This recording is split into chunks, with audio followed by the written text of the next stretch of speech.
Afternoon. Finance Chief Ben Diokno joined today's palace briefing.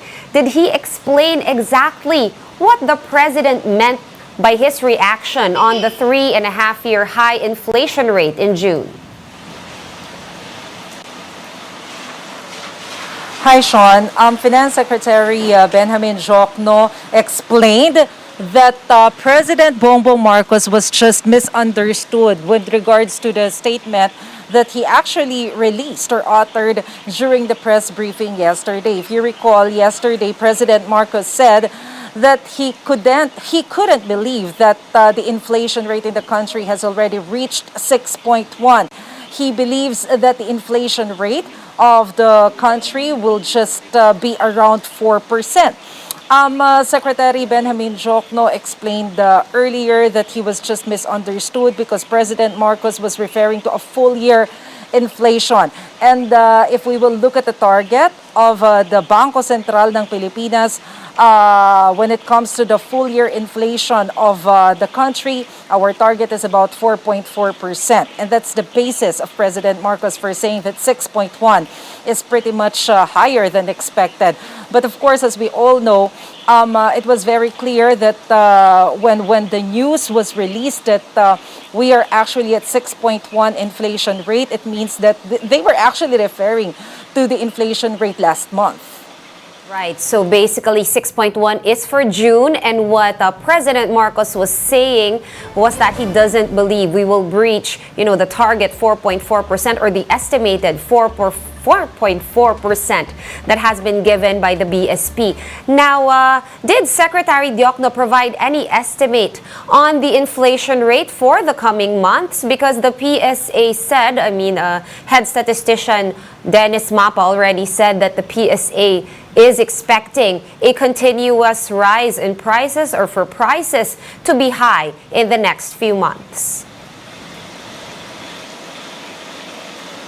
Okay, Sean, I think we're having technical difficulties because I can hardly understand your question, but I heard some keywords like inflation.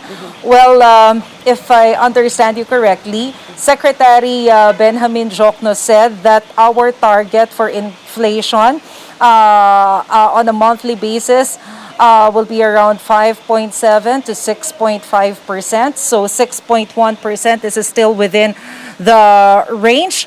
And he said that, the government cannot say as to when the continuous increase on prices will end, because even other countries in Asia are also suffering from high or increasing inflation rate.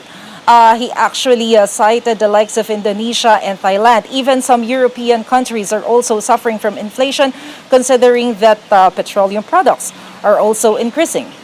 That's right. Speaking of petroleum products, of course, President Marcos said this is beyond our control. This is outside, any country's control, except perhaps Russia and the Ukraine. Now, how will the Marcos administration address the rise in oil prices? Have they given any sort of ideas or any suggestions or any initiatives that they might undertake?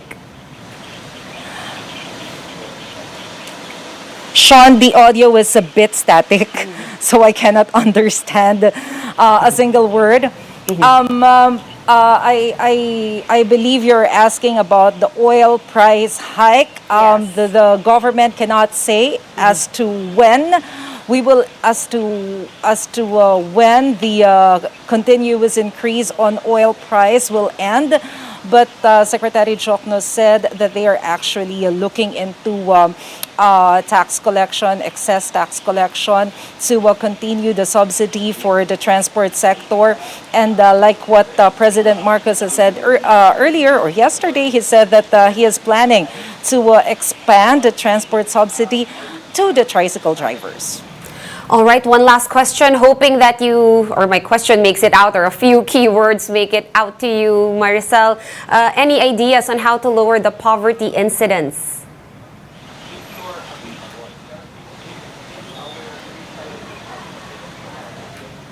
All right, I think that connection is really gone. Thank you anyway for all those updates. Maricel Halili reporting to us live from Malacanang in Manila. In other news, the Makabayan bloc is pushing for a fresh franchise for ABS-CBN.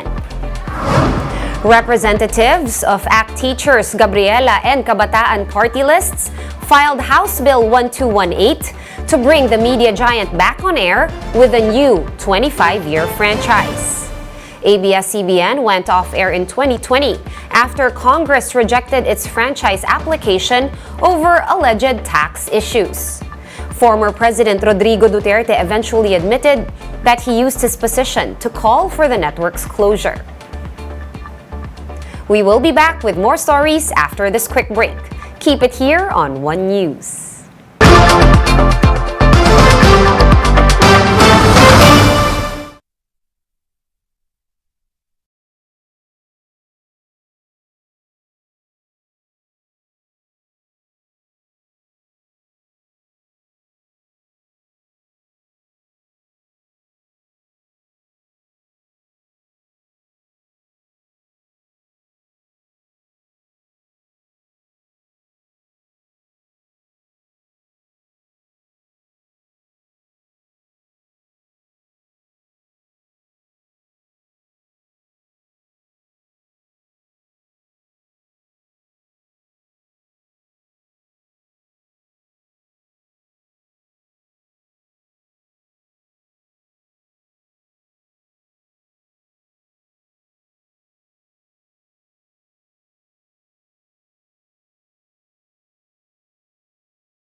Not keen on implementing a deployment cap for healthcare workers in order to ensure enough supply of medical frontliners here in the country.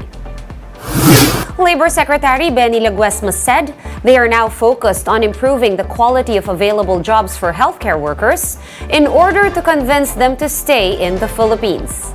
Last year, the government raised the annual deployment ceiling for healthcare workers to 7,000. in order to retain enough medical frontliners amid the COVID-19 pandemic.